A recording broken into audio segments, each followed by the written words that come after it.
Alors, le sujet que nous abordons aujourd'hui est un sujet capital, décisif, historique.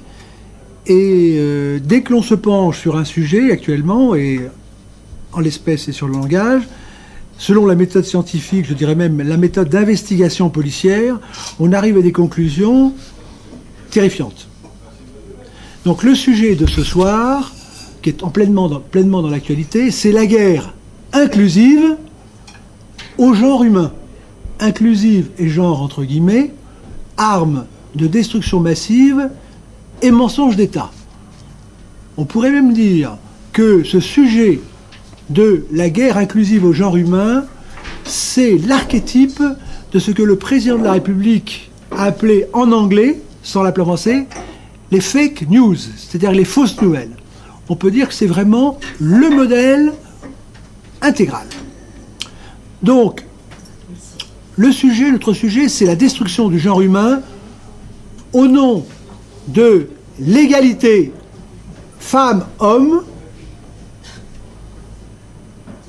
par la prétendue féminisation de la langue française, langue de l'amour par excellence, demandée aux Italiens, qui est l'archétype même donc du mensonge d'État. Voilà notre sujet. Et donc ce sujet intervient à la suite de tout un ensemble d'informations qu'il faut regrouper pour en comprendre la signification. Car comme le disait le mathématicien Bulas, c'est une figure fait toujours partie d'autres figures, et ce n'est qu'en voyant l'ensemble qu'on peut déterminer les propriétés d'une figure. Donc il y a eu, et ça commence un peu comme une querelle du Cid. Dans la querelle du Cid, je vous rappelle que c'est Richelieu qui avait demandé à l'Académie française de juger de la pertinence du Cid alors que la France était en guerre avec l'Espagne. Et ce qui avait donné la notoriété à l'Académie, il lui avait donné son prestige. Maintenant, les choses risquent de se passer à l'inverse, parce que là, dans cette affaire, c'est la Cour de cassation, la Cour suprême en matière de forme de la loi, qui demande à l'Académie française, la Cour suprême en matière de forme de la langue française, de statuer sur la pertinence de la féminisation ou la prétendue féminisation de la langue en matière de titres et de fonctions. Alors, donc les événements qu'il faut prendre en considération, c'est d'une part cette demande de la Cour de cassation à l'Académie dont nous allons reparler. C'est tout le tohu-bohu qu'il y a eu à la suite de l'affaire Weinstein et du fait qu'il a dû être exclu du syndicat des producteurs d'Hollywood. Et nous avons une vague, une sorte de tsunami qui a pu être interprétée comme une mise en cause de l'homme en tant que tel. L'homme qui est un prédateur et la femme qui serait toujours une victime. Donc c'était, sans évidemment nier le problème, mais on se demande, d'ailleurs il y a quand même Catherine Deneuve qui est intervenue pour dire qu'il fallait peut-être mettre les choses dans leur véritable perspective. Et puis nous avons enfin, en troisième point, la déclaration tout à fait, qui est vraiment tout à fait nouvelle de l'Académie française, qui le 26 octobre a fait une déclaration disant que cette fameuse écriture dite inclusive, en fait exclusive, nous allons le voir, puisqu'il faut toujours tout prendre à l'envers avec ce système, déclarant qu'il y avait un péril mortel pour la langue française. Donc il s'agit de faire un arrêt sur image, péril mortel. Je vous rappelle que l'Académie a un sceau sur lequel il y a marqué à l'immortalité. Donc une institution vouée à l'immortalité, si la langue est vouée ou est en péril mortel, comment faut-il comprendre ces choses-là? Et nous devrons prendre en compte aussi le fait que le président de la République est protecteur de l'Académie. Donc, et alors, la découverte, lorsque vous étudiez ce genre de choses, c'est de voir qu'apparemment, personne n'a pris la peine de faire le petit exercice auquel je vous convie. Alors, la première chose, nous allons faire une lecture grammaticale de la politique. Lorsque vous avez, dans ce livre, La tête coupée, la parole coupée, j'ai publié un équivalent de la langue et de l'équivalent social, puisque la langue, c'est la société, et vous avez une correspondance, le mot c'est une personne, le verbe c'est le roi, le sujet, vous avez, et ce qui vous donne une équivalence politique dont la plus célèbre expression, c'est la Révolution française, la révolution de la phrase politique, c'est le roi sujet règne sur le peuple souverain. Vous inversez le nom et le complément par rapport au verbe, vous avez le peuple souverain règne sur le roi sujet, Louis XVI, premier fonctionnaire. Donc c'est un petit jeu. Est-ce finalement le signe qui fait le sens qui fait le signe qui fait la valeur? Il y a tout un jeu d'inversion qui est au cœur de notre problématique. Donc une lecture grammaticale de la politique. Et l'autre sujet, c'est le même sujet que celui de Dallas, si vous voulez, de la série Dallas, sexe, argent, pouvoir. Mais dans notre sujet, nous aurons 3 parties: sexe, grammaire ou langue, et pouvoir. Je vous rappelle que l'argent, c'est la monnaie. Monnaie veut dire moneta, avertir. Donc la monnaie est une forme de langage, et le langage est une forme de monnaie, puisque c'est celui que nous devons mettre en œuvre lorsque nous cherchons, dirait M. Macron, un emploi.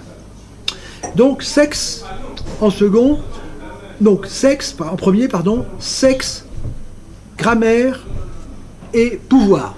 Et je vous rappelle tout de même la fameuse phrase de Molière sur la grammaire, et grammaire, le fondement des sciences, qui s'impose même au roi, et les faits la main haute obéir à ses lois. Et nous allons voir que maintenant, ce qui a remplacé le roi, c'est-à-dire le pouvoir actuel, ne respecte pas la grammaire, donc se met au-dessus de la grammaire, et il s'agira pour nous de faire en sorte que la grammaire fasse obéir ce gouvernement à ses lois. Alors, notre thème, c'est la castration de l'humanité par le langage à la manière des insectes. C'est-à-dire que l'homme est actuellement traité comme un insecte, et ceux qui connaissent le sujet savent que pour lutter contre les insectes, notamment, un outil utilisé, c'est la perturbation de leur système sexuel de signaux pour empêcher effectivement que ces insectes se reproduisent. C'est exactement le système qui est utilisé actuellement pour nous, j'allais dire, à travers la langue, qui est la signalétique, qui évidemment véhicule ce qui sera appelé les stéréotypes prétendument sexistes. Ce qu'il faut bien considérer, c'est que ce n'est pas l'épée mais le verbe qui est l'axe du monde, et ça n'a jamais été aussi vrai. C'est-à-dire à l'époque de l'information, à l'époque de l'intelligence artificielle et compagnie, il est évident que le monde est dirigé par l'information. Donc c'est le verbe qui est l'axe du monde. Mais cet axe est polarisé, c'est-à-dire qu'il est masculin, féminin. Et la phrase clé, c'est que c'est en castrant le langage que l'on rend l'esprit ou le cerveau impuissant. C'est le thème, je vous rappelle, de la tête coupée avec la 4e page de couverture. Donc ça c'est le deuxième point, donc c'est la question politique.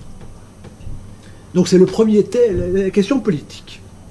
Et là, ce qui est extrêmement grave, c'est que le gouvernement, par l'intermédiaire du Haut Conseil aux femmes et aux hommes, à l'égalité des femmes et des hommes, a publié le plan de bataille ennemi pour détruire le principe même de fonctionnement du langage. Si vous prenez un dictionnaire, vous avez toujours le genre masculin.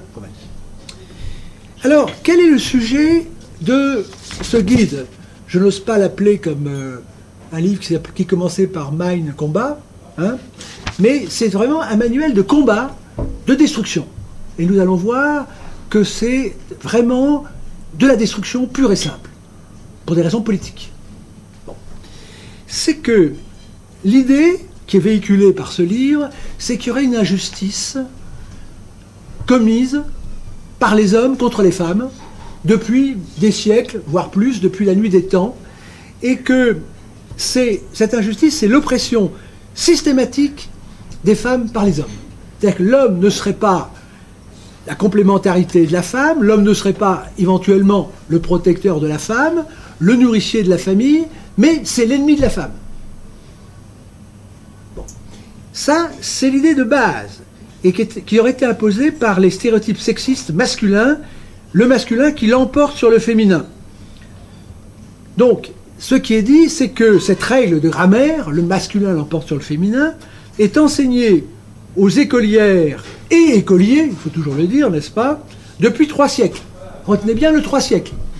C'est capital. Nous verrons dans la grammaire latine, effectivement, le latin ne date pas d'hier, que cette règle était déjà appliquée. Donc vous voyez déjà le mensonge structurel, j'emploie le terme du président, fake news. Que va faire le président? Va-t-il faire une loi sur ce sujet? Bon. Et au nom de l'égalité entre les sectes, n'est-il pas temps d'infléchir certains principes linguistiques? C'est ce qui est demandé. Et donc il y a une oppression, une terrible oppression qui ravage l'humanité, et il s'agit de réparer cette injustice. Alors le mot injustice est très important, parce que l'arme de Tartuffe, c'est la morale. Et la raison pour laquelle personne n'ose s'opposer à cette dite égalité, n'est-ce pas, c'est justement, on ne peut pas lutter, enfin on ne peut pas justifier une injustice. Donc si c'est vraiment une injustice, il faut suivre. Or vous remarquerez que personne n'ose finalement se dresser contre cette prétendue égalisation de l'homme-femme. Et l'impression, le masculin l'emporte sur le féminin est utilisée, alors que nous verrons éventuellement dans telle ou telle grammaire que c'est, nous pouvons voir tout de suite d'ailleurs de la grammaire française, vous avez les propositions simples des syntaxes d'accord. Eh bien dans la syntaxe d'accord, vous avez accord adjectif, si les mots sont de genre différent, donc masculin et féminin, l'adjectif se met au masculin pluriel. Il se met, il n'y a pas marqué l'emporte. Exemple, mon père et ma mère sont très bons. Donc vous voyez la manipulation, excusez-moi, parlons de fake news à l'anglaise ou de fake news, si vous voulez, c'est un mensonge systématique, une caricature, et avec ces 314 personnes du corps enseignant, si vous voulez, vous remarquerez le masculin, le corps enseignant qui a été utilisé, et qui ont dit, nous n'apprendrons plus cette règle. Voilà, sans qu'il n'y ait aucune sanction. Alors je tiens quand même à vous dire, parce que nous sommes sous le règne du « en même temps ». En même temps, on va vous enlever, en même temps, on va vous donner. En même temps, il fera beau, en même temps, il fera mauvais. Eh bien, le bruit a circulé, donc la nouvelle a circulé, qu'Édouard Philippe, finalement, s'était opposé, finalement, à cette écriture inclusive. Eh bien, nous apprenons qu'il met la minorité en place. Une des règles de l'écriture inclusive, c'est la double flexion quand il s'agit d'un groupe de personnes. Français, françaises, disait le général de Gaulle. Dire par exemple le candidat ou la candidate, ou les françaises ou les français, c'est déjà écrire. Bon, etc. Donc si vous voulez, il y a un double jeu, c'est-à-dire on vous fait croire, et nous allons le voir, qu'il y a des attaquants, mais heureusement qu'il y a des défenseurs. Le problème, c'est que ces défenseurs, ils entrouvent la porte. Et puis quelques années après, on ne sait plus trop bien ce qui se passe. Donc c'est ce petit jeu qui fait que nous sommes dans cette situation qui est tout à fait dramatique, parce que si vous enlevez sa langue à quelqu'un, vous en faites évidemment un zombie, ce que nous allons voir. Donc maintenant voyons la suite de ces événements. On peut dire que tout commence en 1984. Il y a une première initiative du gouvernement pour la féminisation du vocabulaire concernant les activités des femmes. Ça commence. 1984, je ne dis pas d'Orwell, mais je trouve que c'est en 1984. En 1986, il y a une circulaire du Premier ministre Fabius relative à la féminisation des noms de métiers, de fonctions et des grades. Donc un des messages que les Français ont dit, c'est qu'il y a un plan qui se déroule comme un rouleau compresseur. Quel que soit le gouvernement, quel que soit le sexe des personnes, c'est un plan international et d'origine anglo-saxonne. Bon, parce que le but, c'est de transformer le français en anglais. C'est un des buts, c'est pas le seul but. Évidemment, le but, c'est cette castration dont je vous ai parlé. En 2012, et là c'est important de le comprendre, pour tous les amis de M. Fillon, eh bien M. Fillon est sur la marche du rouleau compresseur. Il y a le circulaire du 21 février 2012, 2012 qui met fin au nom mademoiselle. Plus, je rajoute au nom de jeune fille, nom patronymique, nom d'épouse, nom d'époux, dans les formulaires administratifs. Validé par le Conseil d'État. Donc vous voyez bien qu'ils sont tous d'accord. Il n'y a rien qui s'y oppose. Pas de vague. Tout ça, ça marche, au pas cadencé, tranquillement, tranquillement. Dormez, bonnes gens. Et nous allons voir que rien ne s'oppose à ce plan. Rien. Bon. Et donc, la disparition de mademoiselle, est-ce que franchement c'est une féminisation de la langue que d'enlever mademoiselle? Nous verrons pourquoi il faut supprimer. Et nous verrons pourquoi les directives sont celles que nous verrons. 2015.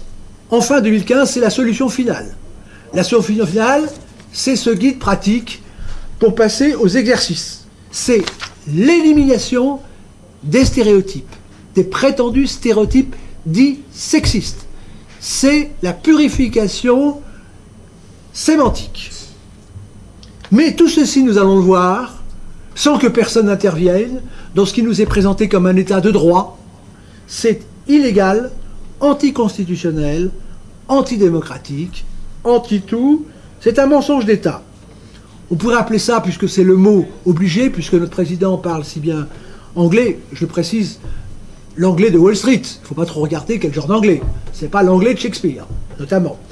Donc ce sont des fake news grammaticales, juridiques et physiologiques.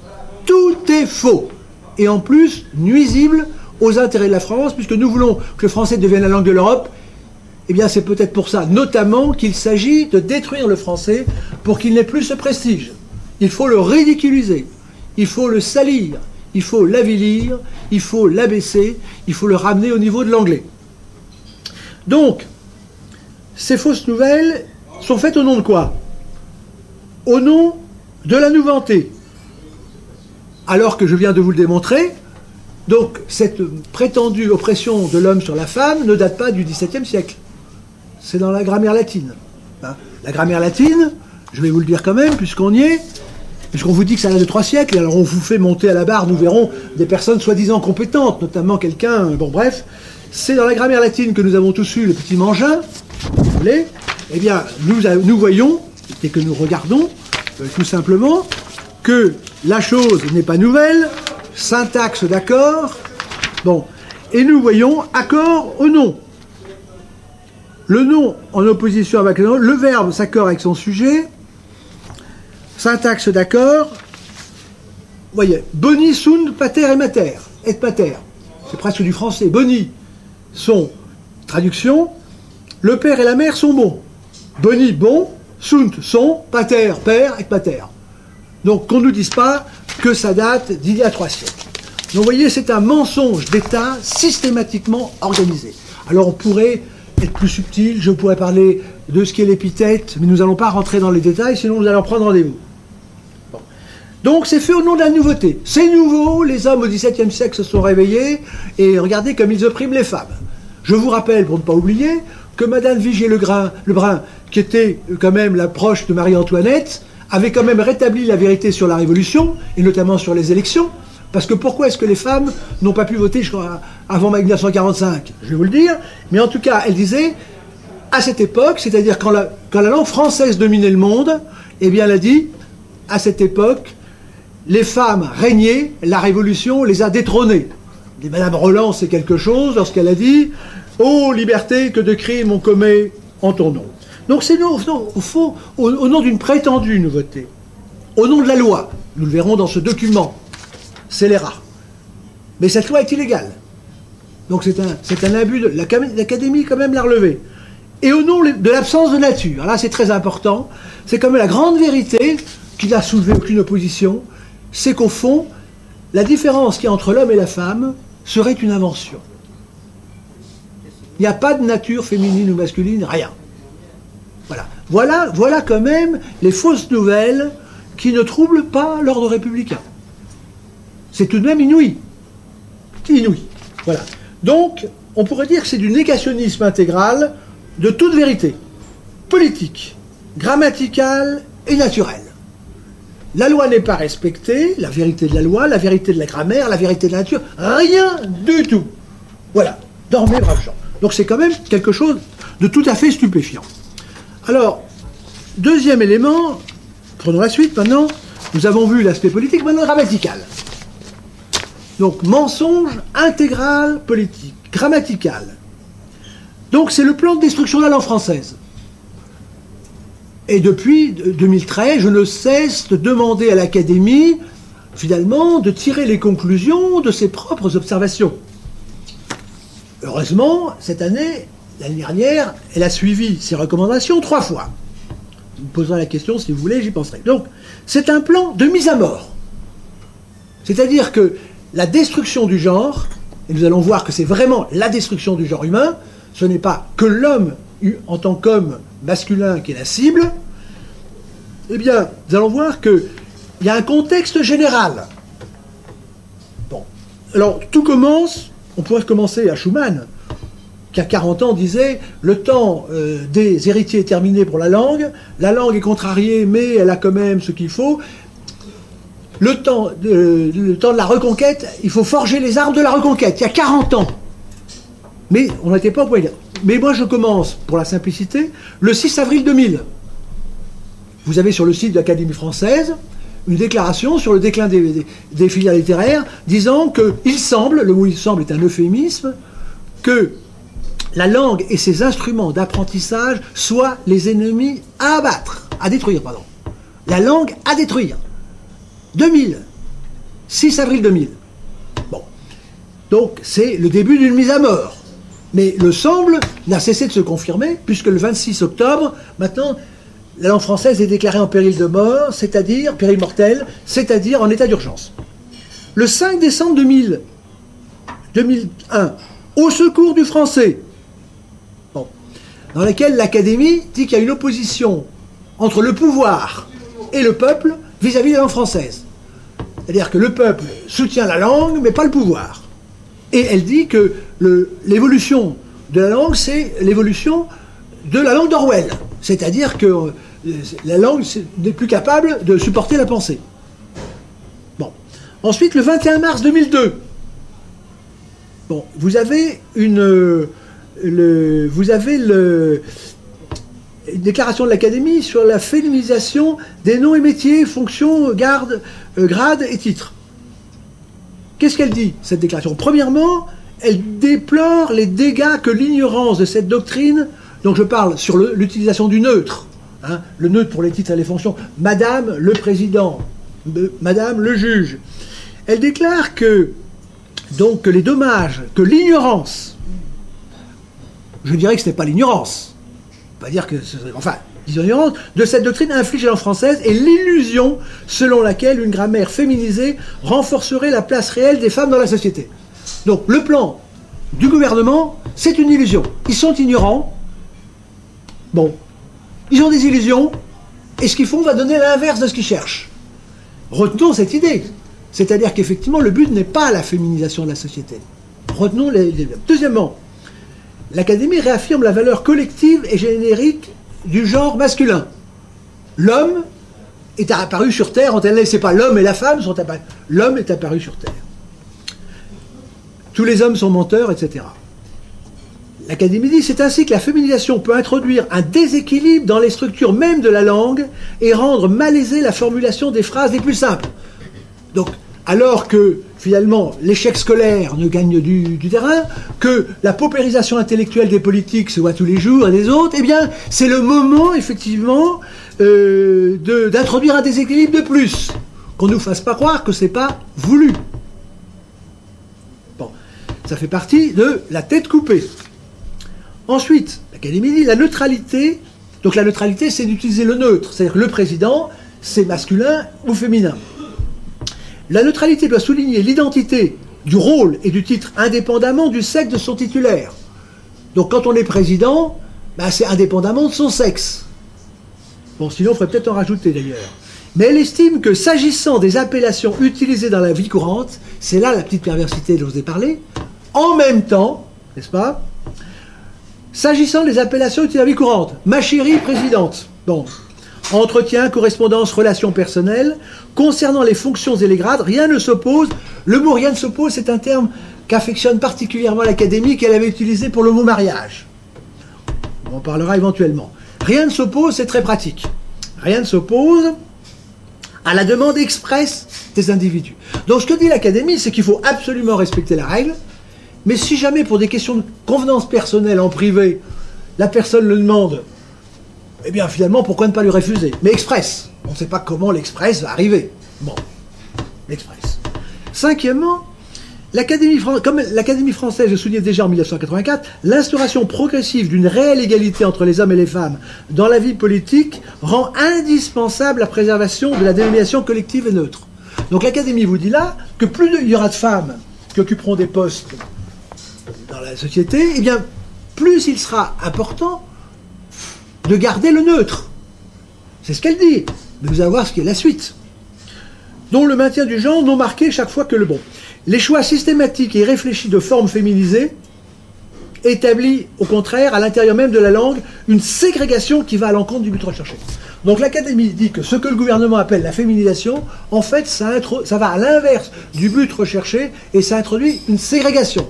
Je vous rappelle que l'Académie doit normalement dire des choses immortelles. C'est pas l'Académie qui pense, normalement, elle est là que pour donner les règles certaines, nous allons le voir. Donc, dernièrement, enfin, en décembre 2013, dans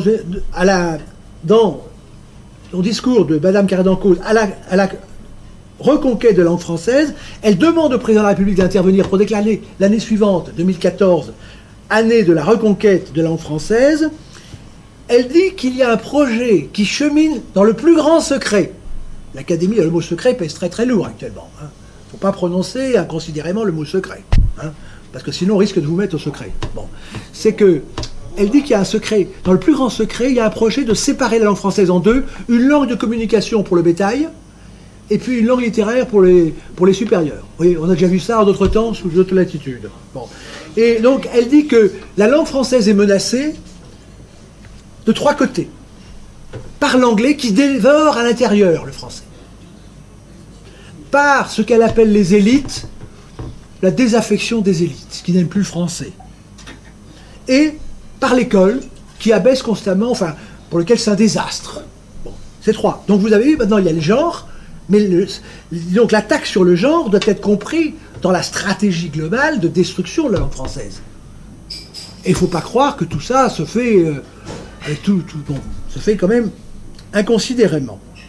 Donc c'est un état de guerre. Mais je vous rappelle quand même que lorsque l'Académie, le 5 décembre 2013, s'est adressée au président de la République, qui était le président à l'époque Hollande, pour lui demander de déclarer l'année suivante reconquête de la langue française, il n'y a pas eu de réponse du président protecteur. On appelle au secours, pas de réponse. Or il est allé après à l'Académie. Que se sont-ils dit? Pas de réponse. Donc là vous avez effectivement le non-respect de ses obligations. Je vous rappelle qu'un commercial qui ne répond pas à la lettre d'un client, c'est un motif de licenciement. Qu'est-ce qui est prévu? Nous avons des irresponsables. Rien n'est prévu pour que le président de la République sauve la langue française. Rien. Continuons. Maintenant, c'est en face. Donc vous avez un plan de destruction. Alors le plan de destruction, je ne voulais pas... J'ai passé un plan, mais je vais vous le lire quand même, en revenant légèrement en arrière, l'Académie. Donc vous avez ce guide pratique. Il date de 2015. Nous sommes en 2018.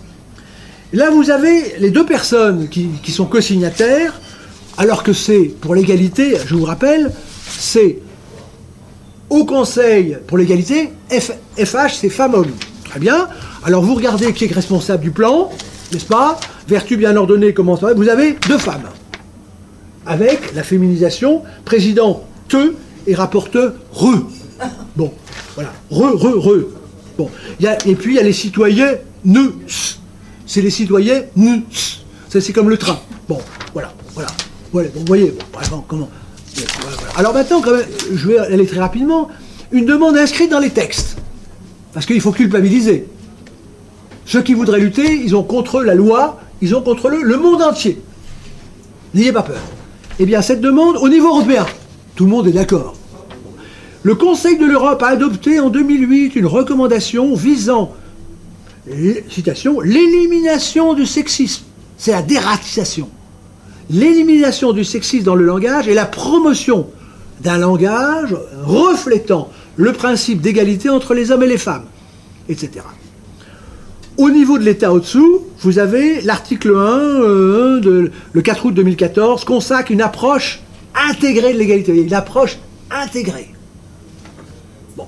Et puis ensuite, vous avez Protocole d'accord du 2 juillet, l'égalité homme-femme doit être prise en compte à toutes les étapes des politiques publiques. Bon, etc. La belle charte. Vous avez un rouleau compresseur. Et qu'on ne nous dise pas que c'est une illusion. C'est un plan. Bon. Alors, quelques définitions. Et là, vous avez, dans les définitions, les stéréotypes de sexe sont des représentations schématiques et globalisantes qui attribuent des caractères supposés naturels, entre guillemets. L'enfant, quand il fait le distinguo entre sa mère et son père, ce sont des caractéristiques supposées naturelles. Et rarement l'enfant demande le sein à son père, d'ailleurs. Mais enfin bon. Aux filles, hommes, etc. Aux garçons, hommes. Sur ce que sont ou ne sont pas les filles et les garçons, les femmes et les hommes, sous-entendus par nature. Donc l'ennemi de ces stéréotypes, c'est la nature. Pourquoi? Bonne question. Alors là, vous avez un exemple. Exemple de stéréotype de sexe. Les femmes sont douces et les hommes sont doués d'autorité. Alors, pour rentrer un petit peu dans le vif, regardez les films policiers. Alors, parce que maintenant, le commissaire, c'est la femme, l'inspecteur, c'est la femme, etc., etc. Eh bien, vous verrez que Buffon disait, le style, c'est l'homme. Le style, c'est d'ailleurs ce qui était dit dans l'art poétique de Boileau. Le style, c'est l'homme. Et bien, vous verrez que, je suis désolé, les femmes n'ont pas le même style que les hommes. C'est pour ça, d'ailleurs, qu'elles plaisent aux hommes. Bon, voilà. Et donc, voyez le genre de choses. Alors, les stéréotypes, alors, on continue. Les stéréotypes de sexe font passer pour naturels et normaux, vous voyez la perversité des stéréotypes. On fait passer pour naturels et normaux des rôles de sexe différents, et après on ajoute éléments hiérarchisés, etc. etc. Les rôles des sexes sont une mise en pratique du genre. Le genre est le système de normes hiérarchisées et hiérarchisées de masculinité et féminité. Ces normes sont différentes, construites à... Donc l'idée c'est un complot, disons-le carrément, c'est-à-dire que les stéréotypes sont finalement le résultat d'un complot depuis 3 siècles. Voilà, voilà à peu près. Alors c'est quand même... Alors, voyons l'essentiel. Le point important, le talon d'Achille, si vous voulez, c'est, n'allons pas rentrer dans le jeu, c'est de nier la nature. La nature. Et nous en reparlerons tout à l'heure scientifiquement. Donc il y a 10 recommandations. Vous voyez, c'est un plan. Le plan, c'est un plan, ça. C'est pas 10 recommandations. Mais les recommandations, c'est... La recommandation, il faut suivre. Éliminer toutes les expressions sexistes. Éliminer toutes les expressions sexistes. Au titre, sans doute, de la liberté d'expression. Bon. Est-ce que ça a été voté au Parlement? Est-ce que c'est voulu? Donc on voit très très bien ce qu'il en est. Ensuite, user du féminin et du masculin dans les messages adressés à tous et à toutes. Nous verrons que ces recommandations sont exactement l'inverse des observations de l'Académie française. Ensuite, parler des femmes plutôt que de la femme. Pourquoi? Ben là, nous n'allons pas remonter, si vous voulez, à la théorie atomiste grecque. Mais la femme, c'est qu'il y a une nature. Les femmes, c'est qu'il y a des poussières. Donc, vous voyez le double langage. On dit, on féminise. Ça suppose quand même qu'il y a une nature ou quelque chose de féminin différent. Et en même temps, on nie la nature. C'est ce qu'Orwell appelle le double langage. C'est-à-dire, on se sert, on nie ce l'on se sert pour arriver à un certain résultat. C'est le double langage. Donc on utilise, parce qu'il est évident que les femmes n'ont rien à voir avec cette féminisation. Ce sont des marionnettes dirigées par des hommes. Bon, la féminisation n'est pas une invention féminine. Et donc le but, c'est, ça se passe dans toutes les guerres, d'utiliser les religions, autre chose. On utilise le mot féminin pour mobiliser quelques femmes pour détruire la féminité. Le féminisme, c'est la négation de la féminité, pour faire court. Donc voilà. Et donc, mais, parce que si on ne reconnaît pas que la femme a une nature, bah c'est simplement une parallaxe. On a l'impression qu'il y a des femmes, mais ça n'existe pas. Bon. Alors, ensuite, je passe sur la suite, ça se suffit. Ensuite, point suivant. Là, vous avez encore un gros mensonge. Donc, foire aux arguments. Alors, on peut retourner la foire aux arguments de cette écriture. C'est, on vous dit, l'argument d'utilité. C'est une question accessoire. Alors, elle dit, non, non, non. L'utilité, ne répondez pas que c'est une question de... Non, non, non, non. Bon. On pourrait rentrer. Ensuite, on vous dit l'argument de masculin générique. Le masculin est aussi la marque, etc. Et ceux qui le disent comme ça, contrairement à ce que dit l'Académie française, l'histoire et la grammaire, en français, le neutre n'existe pas. Or, ceci est... Ah, ben c'est un pronom neutre. Il fait beau. C'est masculin ou féminin? Faut-il dire elle fait beau? Ou elle fait gore? Je ne sais pas. Bon. Il y a un mot sur le masculin. Donc, vous voyez donc le rétrécissement de la pensée, parce que derrière la suppression du neutre, vous avez le rétrécissement de la pensée, c'est-à-dire qu'il y a toute une catégorie de pensée qui disparaît, que n'a pas l'anglais d'ailleurs. Donc on rétrécit, on supprime des nuances, on supprime des pensées, on supprime des accès à l'intelligence, c'est-à-dire au pouvoir. Je vous rappelle qu'en anglais, ce qu'il faut toujours citer, c'est knowledge is power, disait Watson, le créateur d'IBM. Le savoir, c'est le pouvoir. La langue, c'est le pouvoir. Réduire la langue, c'est réduire le pouvoir. C'est atrophier, c'est imbéciliser. Bon. Ensuite, l'argument de lisibilité. Citoyen, S. Eh bien, il dit, ceci encombre le texte. Eh bien, non, citoyen, S, non, c'est... Bon, c'est ce qu'il dit, il faut ça c'est la foire, truc. Ensuite, l'argument est esthétique. Écrivaine, pompière, ce n'est pas beau. Alors, il dit, si, surtout la beauté de la langue française, ça n'existe pas. C'est le contraire de ce que dit l'Académie. L'argument de prestige. Les femmes elles-mêmes nomment leur métier au masculin. Ben non, les femmes n'ont pas droit à la parole. Je vous rappelle que le bâtonnier de Versailles, puisque nous sommes à Versailles, Madame le bâtonnier tient à s'appeler le bâtonnier. Pourquoi? Voilà, on va dire ça. Eh bien, elle le dit très simplement. Vous avez été élu pour 2 ans. Durant votre mandat, doit-on féminiser votre titre? Réponse. Non, je préfère que l'on m'appelle Madame le bâtonnier. Je trouve cela plus élégant. Interdit. Au goulag, comme dirait l'autre. Bon, voilà où on en est. Bon. Parce qu'il y a effectivement, nous en parlons, il y a une division actuellement, heureusement, dans le camp de l'ennemi. Je préfère, alors on dit, l'argument des homonymes, etc. Bon, on va rentrer là-dessus. Alors là, vous voyez, là quand même, on voit quand même le côté... Vous savez, à Versailles, le gouvernement a défini une vision fasciste de la culture comme le fait d'opposer un art, 2 parties, par la contrainte. Bien, je serais très tenté de dire que ça, c'est un programme fasciste selon la définition du propre gouvernement et du ministère de la Culture de l'époque. C'est comme quand vous voyez ça, ça fait un peu peur. Rayer mademoiselle, vous voyez? Là, ce qui est dit, c'est éliminer. Le mot éliminer fait toujours peur.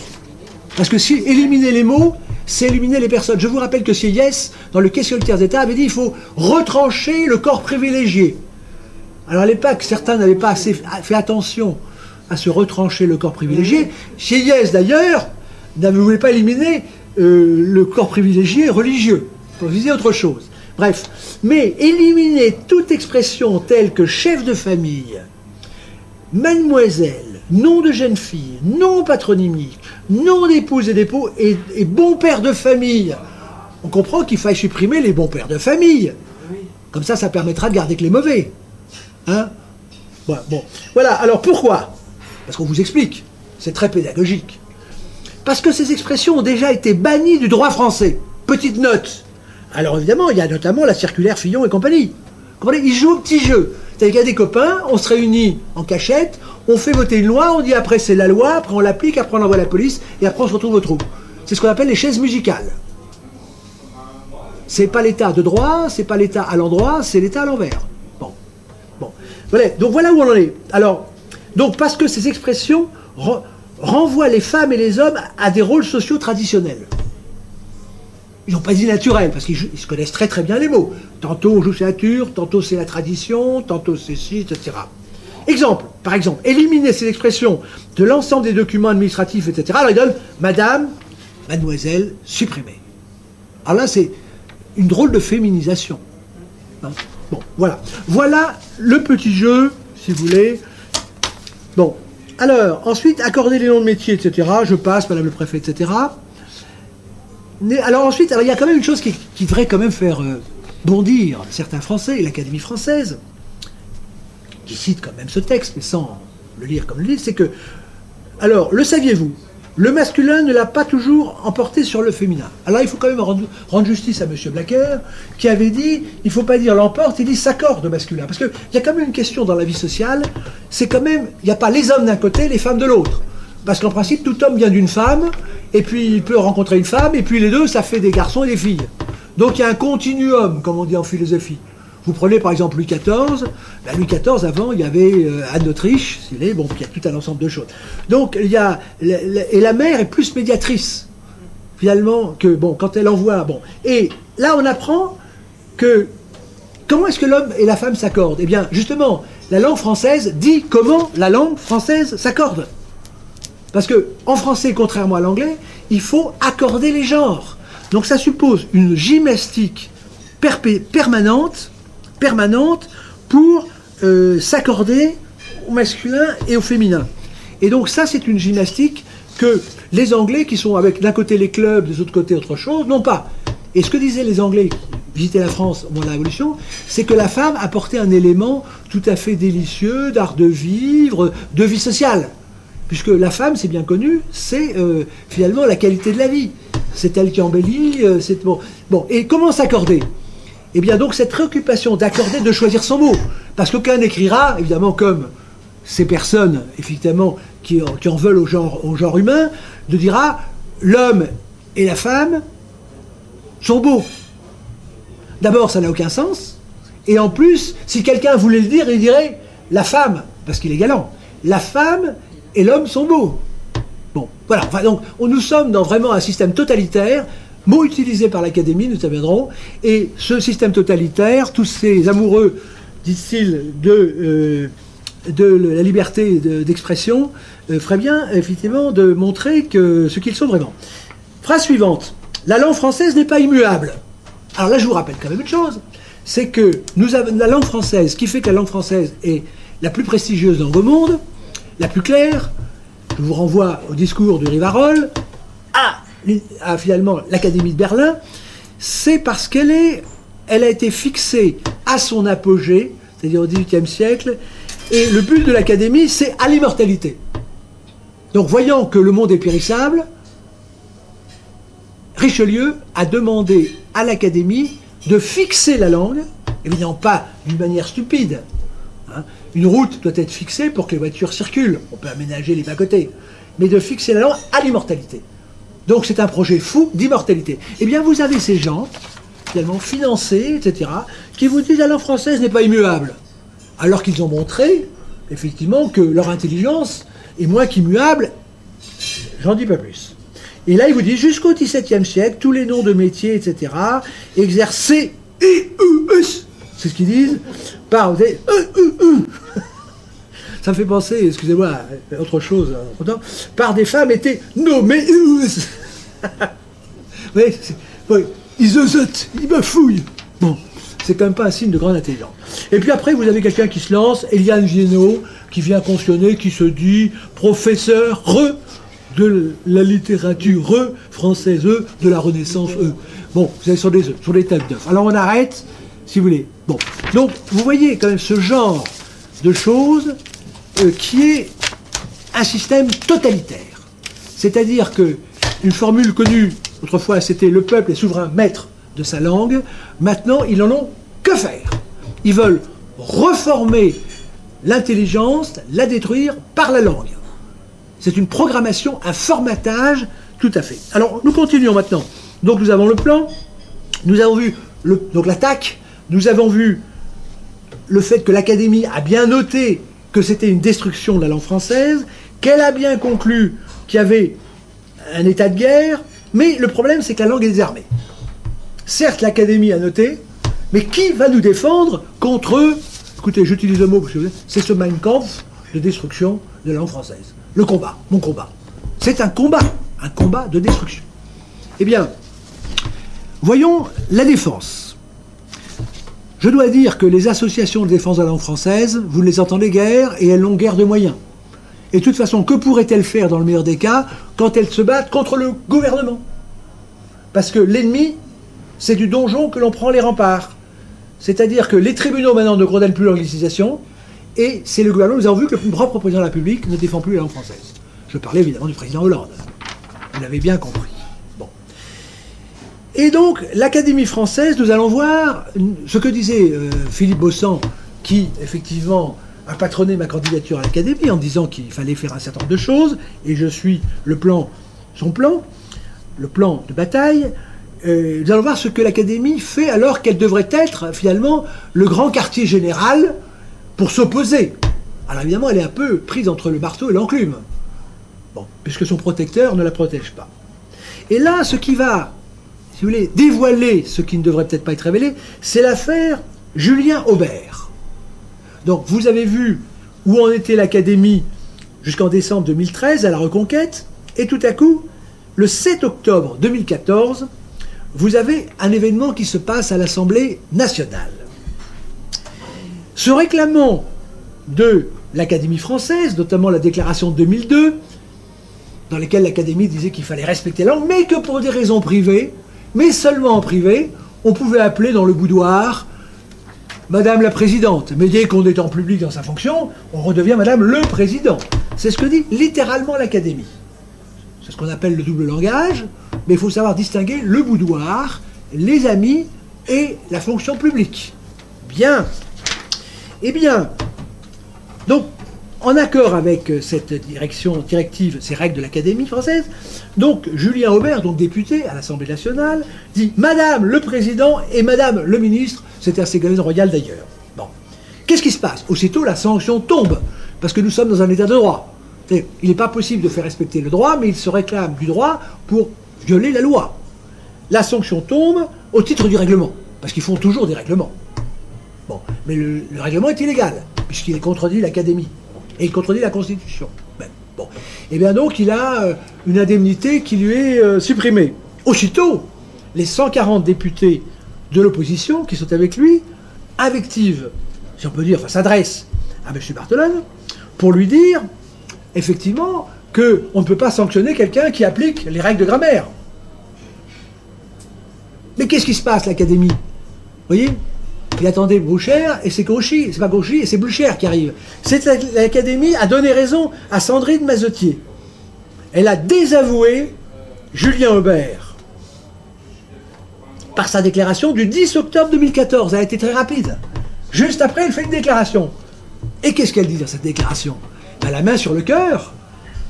Elle se dit fidèle à la mission qui tient à rappeler les règles. Vous savez, c'était le fameux Caillot disait « Je m'appuie sur les principes pour les faire céder. Quand vous violez la loi, il faut tout de suite se réclamer de la loi.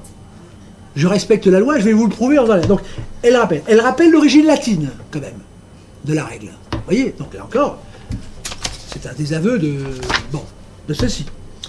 Ensuite, elle dit que forcer l'usage revient à porter atteinte au génie de la langue. Donc, elle dit la vérité, pour l'instant. La langue française, et à ouvrir une période d'incertitude de linguistique. Alors, l'incertitude, le pauvre député Aubert l'a vu, c'était une telle incertitude qu'il en a perdu... Bon. Elle rappelle encore à l'Académie qu'aucun texte ne donne au gouvernement le pouvoir de modifier de sa seule autorité le vocabulaire et la grammaire. Je vous rappelle que Taubira, article 1, a fait une nouvelle définition du mariage. L'Académie n'étant pas intervenue, et j'ai à votre disposition le texte immontrable du comité du dictionnaire qui a été envoyé à la suite de la saisine du Sénat qui a suivi la nôtre. C'était tellement honteux que ça n'a pas été publié. Voilà. Donc on commence à avoir tellement honte de soi qu'on ne se montre plus. Bon. Donc c'est vraiment... Alors là, mais là, c'est bien public, donc gardons nos petits secrets. Bon. Forcer l'usage, donc ça revient... Le gouvernement n'a pas le pouvoir de modifier la langue. Alors qu'est-ce qu'on fait quand il le fait? Qu'est-ce qui est prévu dans l'État? Alors, mais elle ajoute l'Académie, mais, il n'a pas le droit. Alors, après avoir rappelé qu'il faut respecter la loi, que ça serait dangereux, qu'il ne faut pas, etc., elle dit, mais, cependant, elle convient que, citation, la règle peut s'incliner. Il y a la grande politesse à l'Académie, on peut s'incliner, il faut s'incliner. Hein? S'incliner, toutefois, devant le désir légitime. Alors, le mot légitime est bien. Qu'est-ce que c'est qu'un désir légitime? Les jésuites et Pascal en ont beaucoup. Qu'est-ce que c'est que la légitimité de s'incliner des individus? De mettre en accord pour les communications qui leur sont personnellement adressées, leur appellation avec l'identité propre. Donc on vous dit, il faut respecter la loi, mais pour des questions, les questions de convenance personnelle sont légitimes. Je crois que c'est une chose qui pourrait être, ceux qui sont passés dans les tribunaux, etc., peuvent s'intéresser. Il ne peut pas y avoir de raison légitime de violer la loi. Bon, mais voilà, ça c'est une autre. Voilà, pour des raisons légitimes. Et alors, oui, alors, pour adresser leur appellation, il faut accorder leur appellation avec leur identité propre. Donc, un ministre, quelle est son identité propre? Eh bien, il peut le faire, mais alors on l'avait dit avant que c'était uniquement pour des raisons de convenance personnelle et en privé.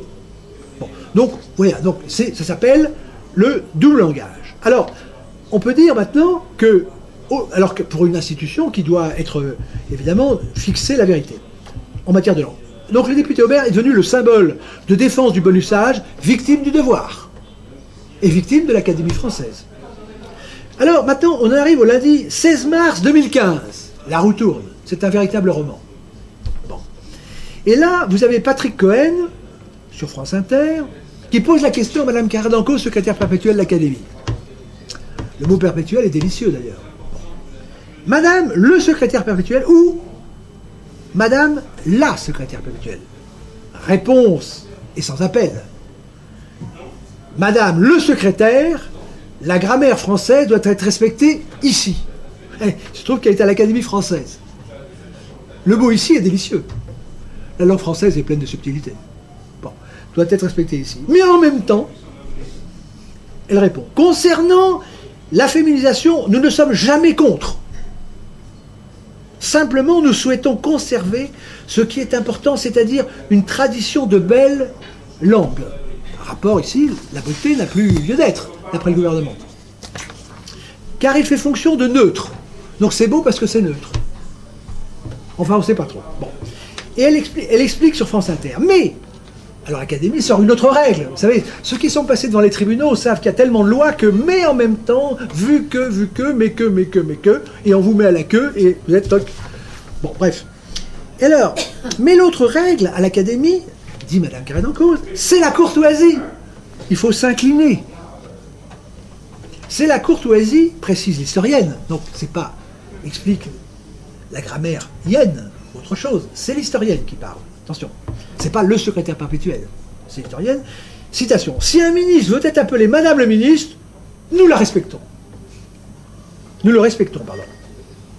Alors, ça veut dire quoi? Il faut respecter la règle ou il faut respecter... Bon, voilà. Vous voyez, l'incertitude qui gagne, qui a été dénoncée par l'Académie. On rentrerait dans une zone d'incertitude devant laquelle nous nous inclinons. Bon. Et elle continue. Avant de conclure, à la fin de l'envoi, je touche. Et l'Académie, c'est délicieux. C'est pas la peine d'en être pour y être. Vous y êtes, là. Ici. Et elle conclut. C'est un combat qui n'a en définitive aucune espèce d'intérêt. C'est formidable. C'est-à-dire qu'il y a tout un ensemble de déclarations. On ne parle que de ça. Vous avez la Cour de cassation qui demande son avis à l'Académie parce il se trouve qu'il y a une loi organique. Et dans la loi organique, il n'y a que les neutres. Et l'Académie, la Cour de cassation est gênée parce que c'est la cour de la forme. Alors que du temps du Conseil du Roi, c'était la forme et le fond. Vous voyez, il faut suivre tout ça. C'est passionnant. Donc, finalement, aucune espèce d'intérêt. Alors, que fait-elle là? Bref, je continue. Donc on arrive à cette idée maintenant suivante, c'est que quand, vous savez que j'ai été audit international, donc l'audit il est simple, il regarde, il voit quelqu'un, il dit quel est votre rôle? Est-ce que c'est écrit? Je regarde ce que vous faites, je regarde si c'est bien fait, si c'est pas bien fait, toc, je verbalise, et s'il manque une règle, je demande qu'elle soit rajoutée.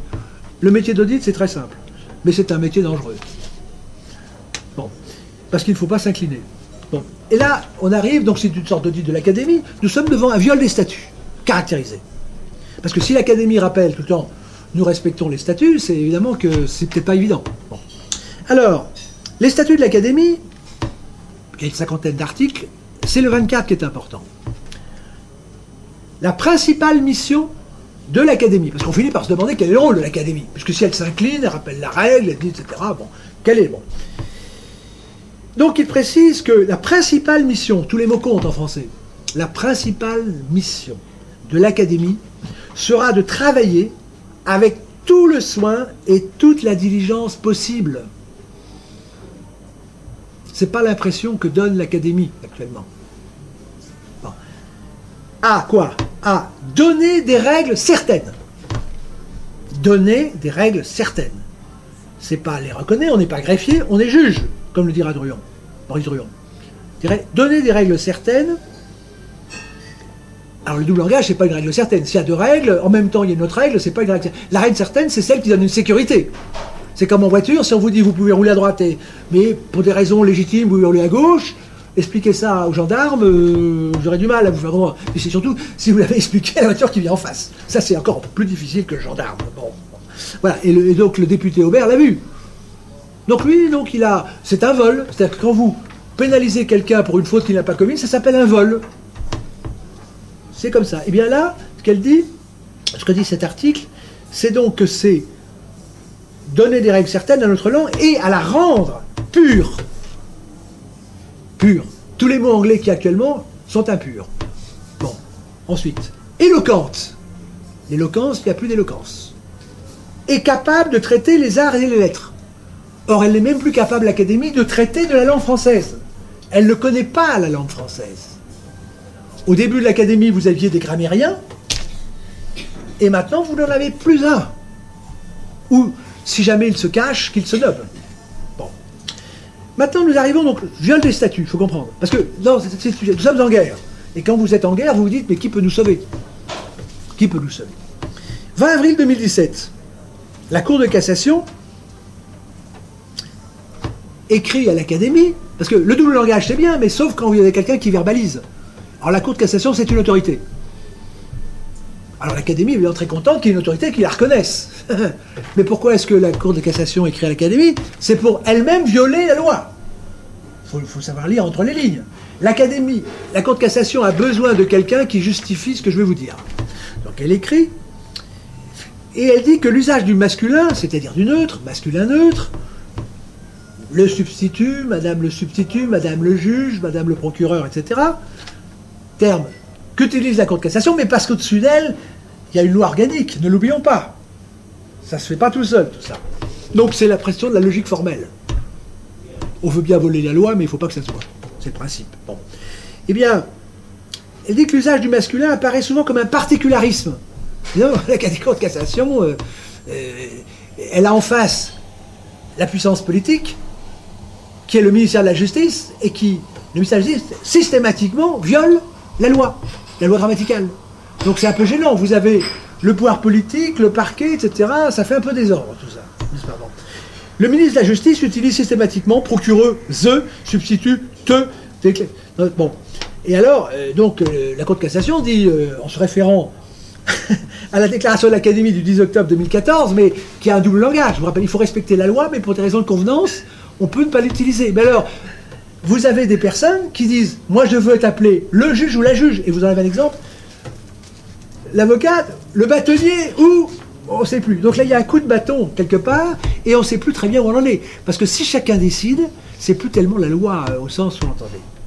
Et donc, ce que dit la Cour de cassation, ce double régime n'est guère envisageable. Donc il faut agiter le bâton. Mais dans quel sens? Il faut, attention, il va falloir que quelqu'un en obéisse. Alors, il est un peu gêné. Est-ce que ça va falloir te dire féminiser à fond que ça voulait... Ou alors, qu'est-ce qu'il fait? Et bien entendu, on suppose qu'avec toutes les pressions que vous avez vues, la Cour de cassation, il faut la mettre au pas. Mais la Cour de cassation, elle sait qu'il y a une loi organique. Vous voyez, l'état de droit, c'est extraordinaire, l'état de droit. C'est merveilleux, c'est délicieux. Bon. Et donc, l'Académie est prise au piège de son double langage. Parce que si elle se contredit, alors d'après nos réseaux, n'est-ce pas, très puissants, nous savons qu'elle s'apprête à céder. Mais c'est quand même très gênant. Parce que là, elle va se contredire, or elle est là normalement pour donner des règles certaines, et elle n'est pas là pour inventer, elle est là pour... bon, donc là, elle est prise à son propre jeu. 6 novembre 2017. Bon. Je l'ai dit. Et alors, lettre de l'Académie au Premier Président. Elle répond. Alors, elle fait état d'incertitude. Enfin, c'est très volubile. Ça, je vous rappelle que la règle de grammaire en français, ça prend 2 lignes. Hein. Je vous rappelle quand même. Si les noms sont de genres différents, l'adjectif se met au masculin pluriel. Voici la règle certaine. Bon, et bien l'Académie française, je vais quand même vous le dire. Bon, la Cour de cassation, c'était un peu plus court. Ils ont l'esprit d'aller, mais l'Académie française, attention, elle est... bon, je vais te dire en 2 mots dans la grammaire, hein, la règle certaine, et bien voilà, qu'elle dit qu'elle va répondre. Donc, vous savez, c'est l'opéra. Je suis venu ce soir vous dire que je ne l'aurai pas ce soir, etc. C'est le grand cinéma. Le grand cinéma. Donc voilà, enfin, voilà. Bon. Donc voilà où on en est. Alors, donc elle répond, alors elle dit, elle dit que grand état d'incertitude en remise en cause, elle parle de remise en cause de règles séculaires. Non, c'est pas tant des règles séculaires que des règles millénaires. Bon, ben, même si on peut ajuster. Bon. Elle dit que elle dénonce les abus de pouvoir, d'une violence faite à la langue, la féminisation autoritaire et arbitraire de l'usage dans la plupart des cas. Donc elle dit la vérité, les principes, et on se demande comment ça va se tourner. Et il y a des risques de dérive totalitaire. Elle se réclame de la liberté de l'usage. C'est comme si la gendarmerie se réclamait de la liberté d'usage des routes, oui, mais peut-être pas n'importe comment. Bon, n'importe quoi.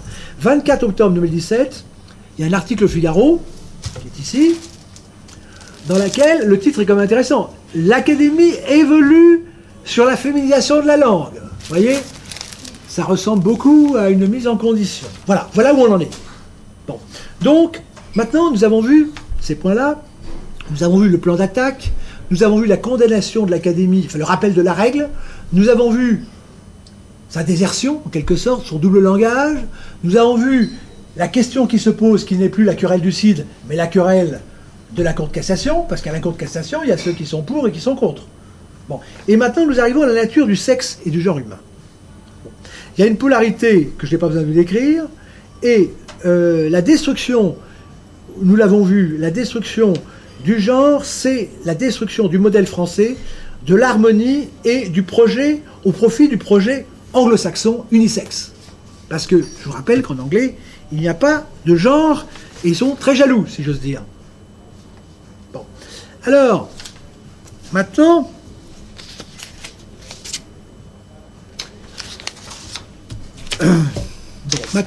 nous arrivons à la destruction de l'homme. C'est-à-dire que, prenons l'exemple des insectes. Quand vous détruisez les codes des insectes, vous les détruisez. Vous détruisez en sexualité, ils ne savent plus où ils en sont. Donc nous avons la destruction de l'homme par la féminisation et de la femme par la masculinisation de la société, aboutissant à une castration générale du cerveau. Je vous rappelle que dans le cerveau, il y a le cerveau droit et le cerveau gauche. Et donc, en fait, ce qui est très subtil, c'est que les hommes sont extrêmement castrés. La preuve, c'est que plus personne ne dit rien maintenant. Il a fallu Catherine Deneuve pour sauver un petit peu l'honneur des hommes et des femmes. Bon. Bon. Donc, les hommes n'osent plus bouger. Je ne vais pas vous rappeler l'expression qui circule. Donc, les hommes sont castrés actuellement, et ce qui est le but de l'opération. Parce que la défense d'une société, c'est l'homme. Je ne dis pas que la femme n'a pas son rôle à jouer. Mais enfin, quand vous prenez, je le cite pour ne pas oublier, quels sont les généraux en chef femmes dans l'histoire? Et s'il y avait vraiment, ils auraient fait se battre. Alors, il y en a deux. Savez-vous lesquels sont les deux grands chefs de guerre femmes? Je ne parle pas de ma généalogie de femmes corsaires, parce que j'en ai dans la famille. Bon, mais les deux. Quelles sont les deux femmes? Eh bien, je vais vous le dire. Ce sont deux saintes. Il y a effectivement Geneviève, Sainte Geneviève, contre Attila et Jeanne d'Arc. Je n'en vois pas d'autres. C'est intéressant. Mais n'oublions pas la laïcité. Donc il ne peut plus y avoir de chef de guerre féminin. Bon, bref. Mieux vaut en rire. Donc ensuite, vous avez... Je donne une chose, donc quand vous étudiez, on ne va pas faire un cours de physiologie, bon, évidemment, mais tout pour les maladies, pour la longévité, pour tout un ensemble de choses, pour la psychologie, pour les armes, parce que les femmes ont leurs armes. L'homme est plutôt violent physiquement, la femme est plus douée pour la psychologie. Les femmes sont tout à fait douées pour la psychologie, plus que les hommes, habituellement. Bon. Donc la machine à laver, par exemple, les femmes lavaient le linge, qui a inventé la machine, c'est un homme. Bon. Donc ça traduit, ce n'est pas la même mentalité. Prenons la langue. Les ignorants pensent que la langue a été faite par les écrivains.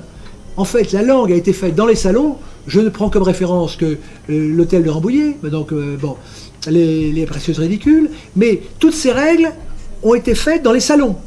Qui a organisé les salons? Il n'y a aucun homme qui a tenu un salon. Pourquoi? Parce que ça correspond à une bonne... Les femmes sont de la communication. La femme est médiatrice. Qui a fait les académiciens? Ce sont les femmes. Bon. Qui a fait les célébrités? Ce sont les femmes. Et les règles ont été faites entre hommes et femmes. C'est pour ça qu'il y a le masculin et le féminin. Et on ne sait pas qui a fait ces règles, mais on sait qui les a notées. Donc voilà. Donc, c'est ce... Et les grands classiques, maintenant, étaient rabroués quand ils n'appliquaient pas les règles. Ce ne sont pas les grands classiques, Corneille et les autres, qui ont fait les règles. Ils étaient assujettis aux règles qui n'ont pas été faites. Donc c'est tout ceci qu'il faut connaître. Et Bruno, l'historien Bruno de la langue française, évidemment, est intéressable à ce sujet. Donc, vous prenez l'œil. Les gens croient avoir 2 yeux. Eh bien, dans les yeux, ils ne sont pas égaux les hommes entre eux. Il faudrait peut-être faire un ministère ou un haut conseil de l'égalité des yeux. Parce que vous avez un œil qui vise et l'autre qui soutient la performance. C'est-à-dire que l'homme affronte le monde d'une manière asymétrique. Et le couple affronte le monde d'une manière asymétrique. Donc il y a une complémentarité, et nous n'irons pas plus loin aujourd'hui. Donc, le cerveau, il y a le droit et le gauche. Donc l'anéantissement des genres par la solution finale de la destruction des stéréotypes humains de base, homme-femme, c'est au profit d'un État totalitaire qui nous mène à quel type de société? Parce qu'ils ne nous parlent jamais de la destination finale. Ils veulent changer la société, mais ça nous mène où? Il suffit de regarder autour de nous. 50% des gens vivent seuls à Paris. Donc ça, c'est le genre inclusif. Voilà. Donc il faudrait peut-être mettre ça sur les portes. Bon. Donc vous avez... nous allons vers un type meilleur des mondes ou Orwell. Bon. Et je vous rappelle que les deux sont anglo-saxons, Huxley. C'est-à-dire que quand vous allez travailler, comme je l'ai fait dans les milieux anglo-saxons, ils prévoient 25 ans, 50 ans, etc. C'est pas l'immédiat. Donc, il y a un type de société unisexe. C'est-à-dire qu'il suffit de regarder dans la rue. Le but, c'est pas que la femme, en tant que femme, existe. La femme, quand vous prenez les mathématiques. En mathématiques, quand vous égalisez l'égalité femme-homme, bien, quand vous écrivez Y égale X, c'est que Y est égal à X. Donc c'est X qui impose son égalité à Y. Et quand vous parlez d'égalité femmes-hommes, comme elles ne sont pas très douées en mathématiques, ça veut dire que la femme doit s'égaliser à l'homme. Donc le modèle actuel, c'est l'homme. Mais donc, ce qui est très astucieux, c'est que la femme doit devenir homme et l'homme doit devenir castré. Et donc, au total, vous avez une bande d'esclaves qui sont des pions les uns à côté des autres. On leur maintient leur sexe pour la consommation personnelle, un petit peu comme l'utilisation du genre. Mais le but de l'opération, c'est d'avoir des zombies. C'est très clair. Quand vous égalisez, vous enlevez tout ce qui dépasse. Qu'est-ce qui reste? Le minimum vital. Si vous enlevez tout ce qui est différent entre l'homme et la femme, des deux côtés, qu'est-ce qui reste? Il ne reste pas grand-chose. Bon, j'ai pas besoin. Donc, vous avez, en conclusion, entre les sextoys et l'intelligence artificielle, l'homme est réduit à 0 par une castration des deux. Parce que la femme est castrée. L'homme, c'est-à-dire que les féministes, entre guillemets, détestent la féminité. Il suffit de la regarder. Elles détestent les hommes. Elles sont animées par la haine. La haine de la nature, la haine de la féminité, et compagnie. C'est très frappant. Donc voilà, et elles se prétendent représenter les femmes. Ce qui est dommage, c'est que en face, il n'y a pas eu ce qu'il fallait. Voilà. Bon, donc c'est en castrant le langage qu'on le rend le cerveau impuissant. L'impuissance du cerveau politique actuellement est fatale, et l'homme est transformé en zombie. Bon, donc conclusion de ce triple négationnisme intégral de toute l'humanité, bon, a été anticipé, comme je vous l'ai dit.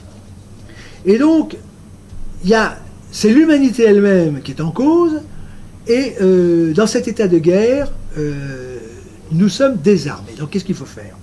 Bien évidemment, pour gagner cette guerre d'amantissement, eh bien, la guerre, c'est de genre masculin. C'est le masculin qui, ça ne veut pas dire que la femme n'est pas en cause, mais qui doit mener cette guerre. Et au nom de la nature, cette guerre qui nous est faite au nom de la nature, au nom de la démocratie, au nom de la dignité du genre humain, cette guerre doit être menée contre l'oppression de ce génocide sémantique. C'est un véritable génocide sémantique, c'est-à-dire qu'il y a tout un ensemble de ceintures, mais maintenant plus personne n'est capable de penser. On ne peut plus s'exprimer. Vous vous rendez compte, quand on en arrive à dire que la femme, c'est la même chose que l'homme, parce que c'est ça. Si vous enlevez les stéréotypes, ça veut dire que c'est la même chose. Alors ça a l'air d'être gentil pour la femme, mais c'est la négation de la femme elle-même. Bon. Et je vous renvoie toujours à Madame Vigier-Lebrun, c'est-à-dire quand vous regardez la place de la femme dans le passé, la femme n'a jamais été si absente, sauf pour le sexe, le truc et tout ce qu'on veut, etc., que dans la société. Quelles sont vraiment les qualités essentiellement féminines reconnues actuellement?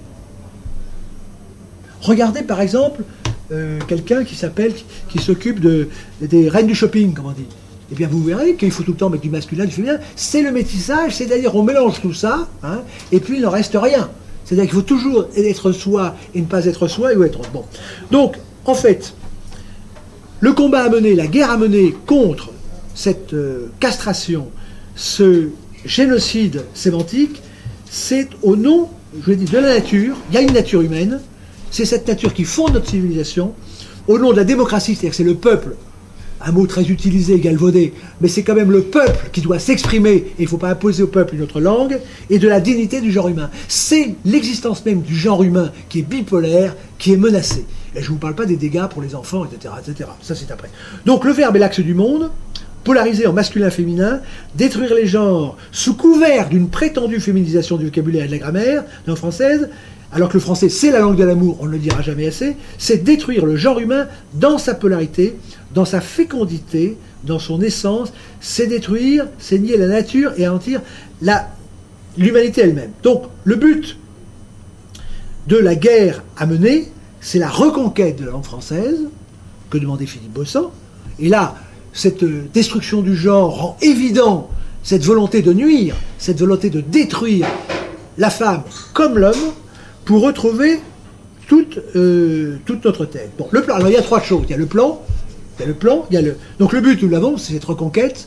Il faut absolument écarter cette monstruosité. Bon, et le plan de bataille, il a été donné par Frédéric Mistral pour retrouver sa liberté de langage, parce qu'on parle de la liberté d'expression, la liberté de langue, la liberté de penser par son cerveau, la liberté de penser. Bon, c'est...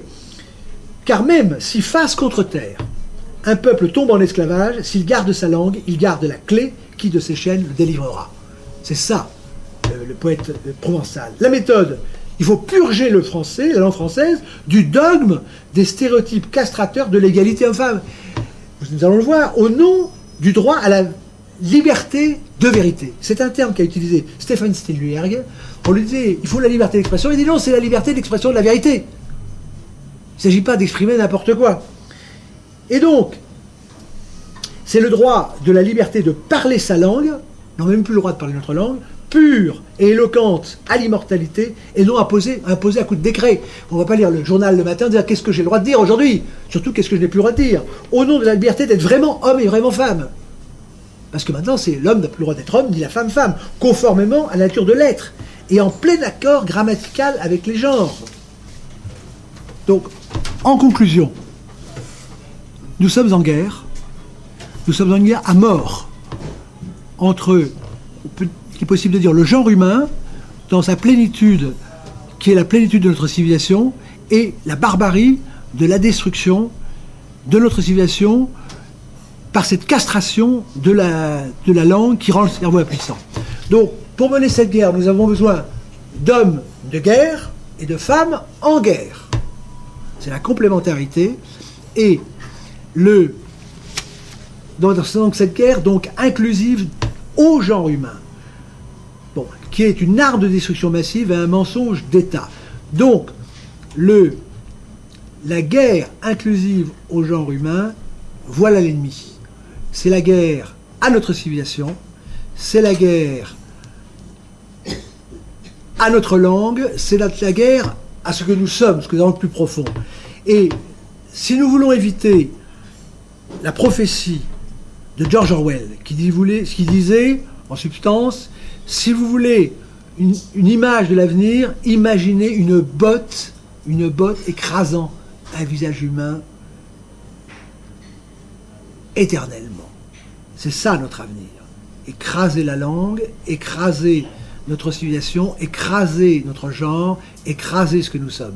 Si nous le voulons, nous devons partir en guerre, donc à la reconquête de la langue française, et nous devons éradiquer, purger la langue française de ce dogme castrateur de l'égalité homme-femme et de tous ces stéréotypes. Donc maintenant, le mot d'ordre, c'est faire exactement l'inverse de ce que dit ce livre, c'est restaurer la dignité de l'homme et de la femme, du genre grammatical, et de respecter rigoureusement la règle grammaticale en soutenant l'Académie, voire en l'obligeant à respecter ses statuts. Ces deux lignes dans ce livre donc, qui donne accès à l'intelligence pour l'accord des genres. Je le rappelle, si les noms sont de genres différents, l'adjectif se met au masculin pluriel, et pour les fonctions, c'est le genre neutre qui prime, c'est-à-dire c'est l'objectivité des fonctions publiques qui nous est refusée. Parce que si les femmes ou les autres veulent donner leur genre, ça veut dire qu'ils vont donner leurs opinions sexuelles, politiques, et qui sont incapables de juger sereinement. Ce n'est plus l'état de droit, ce n'est plus la République, c'est la barbarie, c'est l'ennemi du genre humain. Donc il faut que tous nous partions en guerre contre cette prétendue féminisation qui est la destruction de la femme, la destruction de l'homme, la destruction de la virilité, la destruction de la féminité par ces ennemis du genre humain. Si nous voulons empêcher que cette botte écrase le visage humain qui est le nôtre. Voilà le message, l'ordre de bataille.